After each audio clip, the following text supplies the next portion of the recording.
અંકલેશ્વર વકીલ મંડળની ચૂંટણીમાં એડવોકેટ પીપી સોલંકી પ્રમુખ તરીકે વિજય બન્યા છે। છેલ્લા 3 ટર્મથી તેમના સાથી એડવોકેટને વિજય અપાવી ચાલુ વર્ષે જાતે ચૂંટણીમાં ઝુકાવ્યું હતું, જેમાં પીપી સોલંકી પેનલના 11 સભ્યો બિનહરીફ ચૂંટાયા હતા।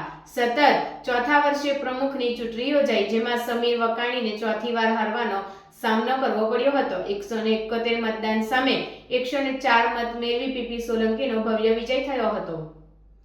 અંકલેશ્વર કોર્ટ સંકુલ ખાતે શુક્રવારના રોજ અંકલેશ્વર વકીલ મંડળની ચૂંટણી યોજાઈ હતી, જેમાં એડવોકેટ પ્રેમચંદ સોલંકી તેમજ એડવોકેટ સમીર વકાણી વચ્ચે પ્રમુખ પદ માટે ચૂંટણી યોજાઈ હતી, જ્યારે એ પૂર્વે ઉપપ્રમુખ તરીકે અનિલ એસ લાલ, સેક્રેટરી પદમાં પ્રકાશ બેસનવાલા અને જોઈન્ટ સેક્રેટરી તરીકે જબી ઉલ્લા શેખ, ખજાનચી તરીકે HC મહેતા અને 4 કારોબારી સભ્ય બિનહરીફ રહ્યા હતા।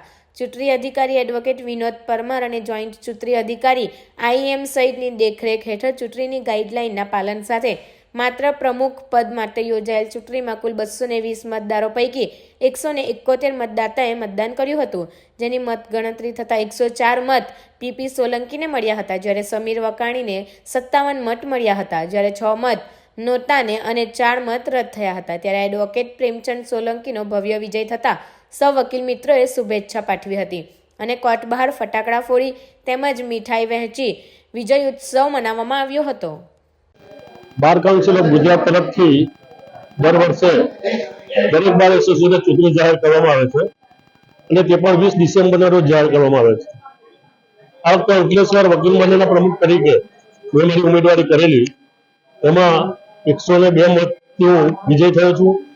હવે પક્ષે સમીર વકાણી, જેની 4 ટર્મથી સતત કાર્યવાર થઈ છે, મારી સાથે જે તમામ હોદ્દેદાર છે, ઉપપ્રમુખ, સેક્રેટરી, જોઈન્ટ સેક્રેટરી, ખજાનચી અને બાકીના તમામ કારોબારી સભ્ય બધા બિનહરીફ જાહેર થયા છે।